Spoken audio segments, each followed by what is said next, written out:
आज की वीडियो में अपन देखेंगे CSE versus CSE with specialization. तो भाई साहब क्या सब्जेक्ट में डिफरेंसेस होते हैं, प्लस जब आप जॉब ले जाओगे, प्लेसमेंट लेने जाओगे तो आपको क्या अंतर देखने को मिलेगा जब आप ये दोनों अलग अलग ब्रांचेज में रहेंगे। ये सारी चीजें बाबा मैं एकदम डिटेल तरीके से बताऊंगा और वीडियो के एंड में बाबा मैं अपना एक पर्सनल ओपिनियन भी बताऊंगा कि आपको क्या चीज चूज करना चाहिए। प्लस एक बोनस कंटेंट है बीच में आपके लिए कि यार यदि आप नॉन सीएसई ब्रांच के, मान लो नहीं मिली अपन दोनों को ये वाली ब्रांच कोई सी भी इन दोनों में से, तो आप कैसे सीएसई के सब्जेक्ट्स पढ़ सकते हैं। तो इसीलिए बाबा वीडियो पूरा एंड तक बड़े तरीके से देखना, सारे आपके दिमाग में जो जो डाउट्स आ रहे हैं वो सब अपन क्लियर कर देंगे। तो लेट्स स्टार्ट दी वीडियो। तो देखो बाबा, सबसे पहली बात तो ये देखते हैं कि ये सीएसई और ये सीएसई विद स्पेशलाइजेशन चीज क्या है। तो सीएसई तो बाबा सिंपल है यार, कंप्यूटर साइंस वाली ब्रांचेस। तो जैसे आपको पता है इंजीनियरिंग में यार अलग अलग ब्रांचेस होती है, computer science, mechanical, electrical, civil, electronics. तो उसी में से एक ब्रांच थी भाई साहब कंप्यूटर साइंस, बहुत टाइम से चलते हुए आ रही है। तो होता क्या था ना कि जब अपन कंप्यूटर साइंस की मान लो आप डिग्री लेते थे पहले, तो आपको यार फंडामेंटल्स और जितने भी कंप्यूटर साइंस के सब्जेक्ट्स सारे होते थे वो पढ़ा दिए जाते थे। और फिर क्या होता था जब जॉब लेने की बारी आती थी तो आपको यार कई सारे डोमेन्स अपने लिए खुल जाते थे। फॉर एग्जांपल आप यार machine learning and AI related job कर पाते थे, जिसमें यार बेसिकली ऐसे आप वेदर फोरकास्टिंग वाली टाइप की चीज़ें होती है। तो ये मतलब मशीन लर्निंग और आर्टिफिशियल इंटेलिजेंस ही लग रहा है, तो उस वाली डोमेन में जाया जा सकता था। या तो फिर सॉफ्टवेयर इंजीनियरिंग, जिसमें आप यार या तो वेबसाइट बनाओगे या आप ऐप बनाओगे, इतनी सारी ऐप यूज़ करते हैं अपन फ़ोन में। या फिर साइबर सिक्योरिटी बाबा, जैसे हैकिंग वैकिंग करने में लोगों को बहुत शौक होता है, तो आपकी कंपनी है कोई सर्वर हैक ना कर ले, कोई मतलब आपकी डेटा ना लीक कर दे, उसके लिए यार फिर साइबर सिक्योरिटी के एक्सपर्ट्स चाहिए रहते हैं। ऐसे ही सिमिलरली डेटा साइंस होता है, क्लाउड कंप्यूटिंग होता है, आईओटी होता है। तो अब होता क्या था ना कि आपने फंडामेंटल सीख लिया, उस पर बेस्ड ये सारे डोमेन होते थे। बट आपको ना यार जब भी आप कंपनी में जाते थे तो या तो आपको सिलेक्ट होने के लिए पहले खुद से इनके डोमेन के बारे में पढ़ना रहता था, या तो फिर आप एक बार सिलेक्ट हो जाते थे, कंपनी सिलेक्ट कर लेती थी और फिर आप काम करते रहते थे और साथ बाय साथ सीखते रहते थे। तो पहले ये चीज़ थी। तो कॉलेजों ने क्या डिसाइड करा ना, क्यों ना अपन एक ऐसी चीज़ करें कि यार अपन फंडामेंटल ऑफ कंप्यूटर साइंस तो पढ़ा ही रहे, लेकिन कोई भी एक पर्टिकुलर डोमेन पकड़ते हैं और उसके भी सब्जेक्ट्स दे देते हैं, तो बंदे को उसकी भी थोड़ी बहुत नॉलेज आ जाएगी, तो जॉब करने में आपको आसानी आएगी, है कि नहीं। तो इसी सोच से बाबा इन लोगों ने बनाया सीएसई विद स्पेशलाइजेशन। तो आप देखोगे कि आपको अलग अलग टाइप के सीएसई विद स्पेशलाइजेशन मिलेंगे कॉलेजेस के हिसाब से। आपको मिलेगा computer science with machine learning, computer science with artificial intelligence, computer science with cyber security, ऐसे ही करके इन सब का कॉम्बिनेशन अपना बन सकता है, मतलब समझ रहे हो आप। तो यही है यार सीएसई विद स्पेशलाइजेशन। तो ये तो अपन को मोटा मोटा समझ में आ गया। अब बात करते हैं भाई साहब सब्जेक्ट लेवल पे क्या अंतर होता है, ठीक है। तो सब्जेक्ट लेवल पे यदि आप सीएसई सिर्फ कंप्यूटर साइंस नॉर्मल वाली देखोगे तो उसमें ना अपने होते हैं सीएस के जो कोर सब्जेक्ट्स, जो कि सबसे ज़्यादा इंपॉर्टेंट होते हैं आपके प्लेसमेंट्स को क्रैक करने के लिए, किसी चीज़ को भी। मतलब जो फंडामेंटल होता है ना वो यही वाले सब्जेक्ट्स होते हैं। तो इसमें यार आपको डेटा स्ट्रक्चर्स होते हैं, एल्गोरिथम्स होते हैं, डीबीएमएस बोले तो डेटाबेस मैनेजमेंट सिस्टम, फिर होता है ओएस, ऊप्स बोले तो मतलब ऑब्जेक्ट ओरिएंटेड प्रोग्रामिंग, और फिर आता है सिस्टम डिजाइन। तो ये सारे यार सबसे मेन सब्जेक्ट होते हैं। अब मैंने यार पूरी एक डिटेल पूरा भी बता रखे कि कौन कौन से आप सब्जेक्ट्स पढ़ोगे 4 साल के अंदर, इस वीडियो में आप जाके देख सकते हो। लेकिन मोटा मोटा यदि मेरे को आपको इस वीडियो के लिए आइडिया देना है तो यार यही सबसे सारे इंपॉर्टेंट सब्जेक्ट्स होते हैं। अब जब अपन बात करेंगे सीएसई विद स्पेशलाइजेशन में, तो उसमें क्या होता है ना कि सीएस के कोर सब्जेक्ट्स तो होंगे ही होंगे, लेकिन जैसे कि अपन ने डिस्कस करा स्पेशलाइजेशन के सब्जेक्ट्स भी होते हैं। तो आपने जैसे मान लो machine learning and AI choose करा है, तो उससे रिलेटेड अब आपके सब्जेक्ट्स होंगे। एंड ये सब्जेक्ट्स यार कब आते हैं, यदि आप मतलब डिफरेंस देखोगे ना, तो आप सीएसई और यदि सीएसई विद स्पेशलाइजेशन में हो तो आपके ना फर्स्ट सेकंड ईयर ऑलमोस्ट एकदम सेम जाते, कोई सब्जेक्ट में अंतर नहीं होता है। लेकिन थर्ड ईयर से यार फिर आपके सब्जेक्ट चेंज होना चालू होते हैं, और ये जो स्पेशलाइजेशन वाले सब्जेक्ट्स है फिर ये आपके थर्ड ईयर से आने लग जाते हैं। तो नॉर्मल सीएसई वालों को दूसरे सब्जेक्ट्स आते हैं, आपको ये वाले सब्जेक्ट आने लग जाते हैं।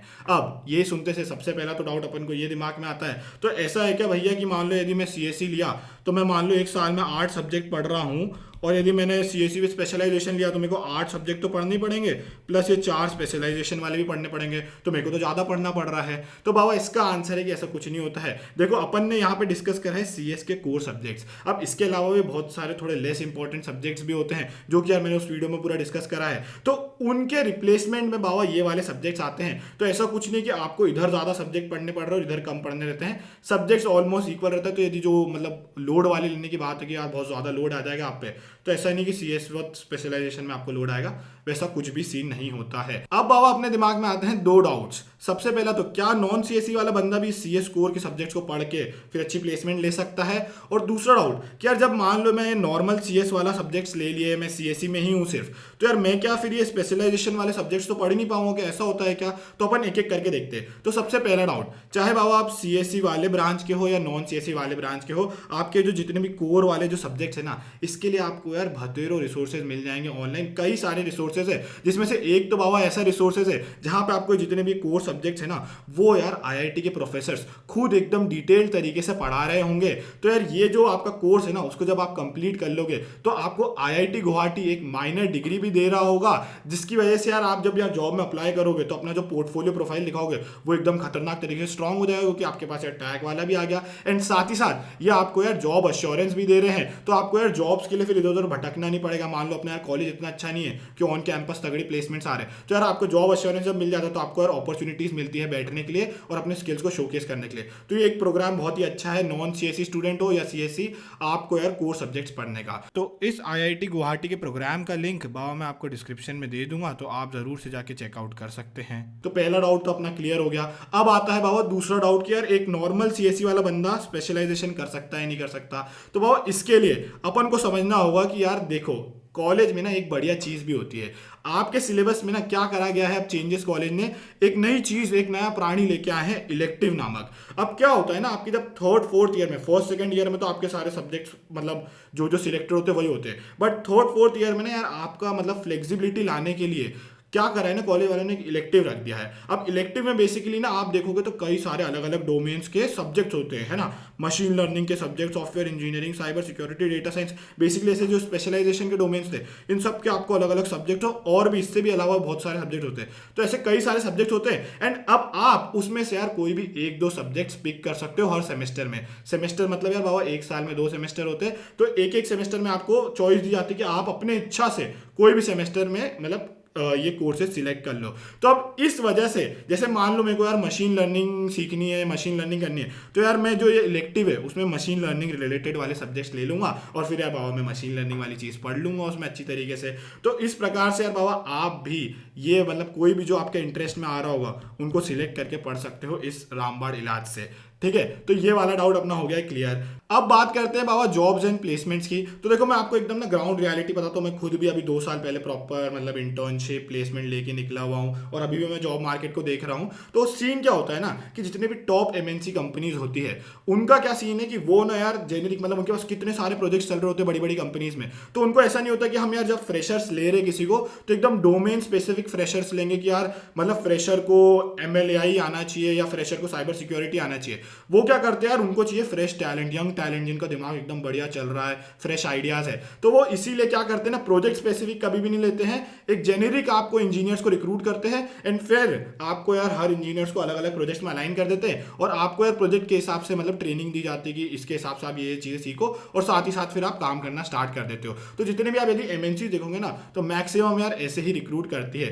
तो इसीलिए बाबा जब भी अपन यार फ्रेशर होते हैं ना, तो आपके जो CS कोर सब्जेक्ट्स होते हैं वही सबसे ज़्यादा इंपॉर्टेंट होते हैं, क्योंकि यदि आपको वो कोर सब्जेक्ट्स आते हैं, कंपनी आपको उससे ही इंटरव्यू के क्वेश्चंस पूछती है, सारे आपके जो कोडिंग राउंड ये सब होंगे वो सब उससे ही होते हैं। तो इसीलिए आप चाहे यार आप फिर CSE हो या CSE विद स्पेशलाइजेशन, दोनों में आपको CS कोर सब्जेक्ट्स पढ़ाए जा रहे हैं, तो आपके लिए यार वो बराबर बिल्कुल बात होती है, कोई अंतर नहीं आता है। तो बाबा फिर मतलब क्या है CSE विद स्पेशलाइजेशन का? तो इसमें क्या होता है ना, कभी कभार क्या होता है कि कुछ MNCs प्रोजेक्ट स्पेसिफिक यार फ्रेशर्स को भी लेती है, या स्टार्टअप्स होते हैं वो तो यार बहुत ज़्यादा कभी कभी ऐसा होता है कि स्पेसिफिक लेते हैं यार इस डोमेन का बंदा चाहिए हमें। तो जैसे फॉर एग्जांपल यार कोई मशीन लर्निंग के लिए ही लेना चाह रहा है फ्रेशर को, तो जिसके पास फिर CSE विद मतलब स्पेशलाइजेशन होगी मशीन लर्निंग की, तो यार उसको ऑफकोर्स ज़्यादा थोड़ी सी प्रायोरिटी मिलेगी, क्योंकि यार उसके पास उसकी डोमेन नॉलेज भी है। तो ये सीन होता है यार बाबा अपने जॉब्स एंड प्लेसमेंट का, बेसिकली यार 19-20 का ही फर्क होता है। तो अब आपके दिमाग में सबसे बड़ा डाउट आ रहा है, भैया फिर ये तामझाम है क्यों, मतलब बनाई क्यों ऐसी ब्रांच फिर जब कोई फर्क ही नहीं आ रहा? ठीक है, तो यार इसके 2 सबसे बड़े कारण है।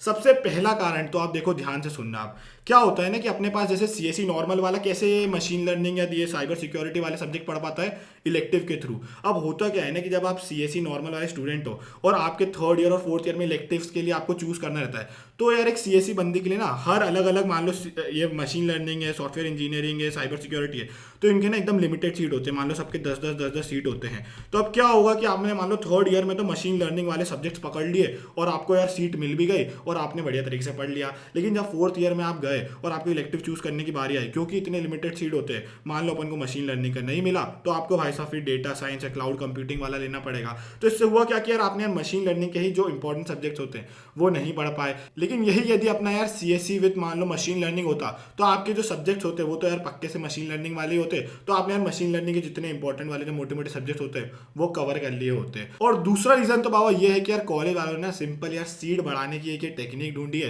क्योंकि यार कंप्यूटर साइंस में मान लो एक लिमिटेड नंबर ऑफ स्टूडेंट को ले पाते हैं, और सीएस क्योंकि यार अब इतने ज्यादा डिमांड में सबको कंप्यूटर साइंस ही चाहिए, तो यार कॉलेज ने बेसिकली इस विद स्पेशलाइजेशन कर करके ऐसे अलग अलग ब्रांच बना ली और कंप्यूटर साइंस की अब एक तरीके से सीट बढ़ा दी है। तो ये सीन होता है। तो अब यदि मैं आपको एक ऑनेस्ट एडवाइस दूं एज अ मतलब जिसने यार 4 साल पूरे कवर कर लिए कॉलेज के और अभी 2 साल इंडस्ट्री में भी हूं, तो यार मेरे हिसाब से तो बाबा अपन को सीएससी मिल रही है या सीएससी विद स्पेशलाइजेशन मिल रही है, कोई भी आप उठा लो बिना दिमाग लगाए, क्योंकि दोनों में ही अपन को यार जो सीएस के जो फंडामेंटल सीएस कोर वाले जो सब्जेक्ट्स जो अपन ने देखे वो तो भाई साहब आपको पढ़ाए जाएंगे, ठीक है। इसके अलावा आप यार आपको कोई भी डोमेन जो पसंद आ रही होगी कॉलेज में, उसके लिए यार ऑनलाइन इतने सारे रिसोर्सेज है, कहीं से भी पढ़ के अच्छे तरीके से प्रोजेक्ट बना सकते हो और अपनी प्रोफाइल तगड़ी कर सकते हो। तो उस बात का अपन को टेंशन बिल्कुल भी नहीं रहना। एंड ऑफ कोर्स यार बाबा जैसे मान लो मैं जब 12th के बाद कॉलेज में गया था, तो यार मेरे को थोड़ी पता था कि यार मेरे को मान लो मशीन लर्निंग ही पसंद आ रही होगी या साइबर सिक्योरिटी पसंद आएगी। तो जैसे आप मान लो स्पेशलाइजेशन ले लिए कि भाई सीएससी विद साइबर सिक्योरिटी, अब इतना नहीं पसंद आ रहा तो क्या हुआ है, आपने यार सीएस फंडामेंटल्स पढ़े हैं, साथ ही साथ आप ऑनलाइन कुछ और दूसरा मान लो मशीन लर्निंग की इच्छा हो गई, मशीन लर्निंग के प्रोजेक्ट से सब बना लेना और फिर आप उस पर्टिकुलर प्रोफाइल में अप्लाई कर देना, तो अपनी कोई भी दिक्कत नहीं आएगी। तो बाबा ये था अपना CSC versus CSC with specialization का डिफरेंस। आई होप यार आपको ये वीडियो हेल्पफुल लगी होगी, एंड यदि लगी है तो बाबा सब्सक्राइब कर देना और लाइक कर देना इस वीडियो को। एंड आपको फ्यूचर में कौन से डाउट्स या कौन से कंटेंट चाहिए आप कमेंट में लिखो, मैं बना के आपके लिए लेके आता हूं। टिल देन अपन मिलते हैं नेक्स्ट वीडियो में, बाय बाय।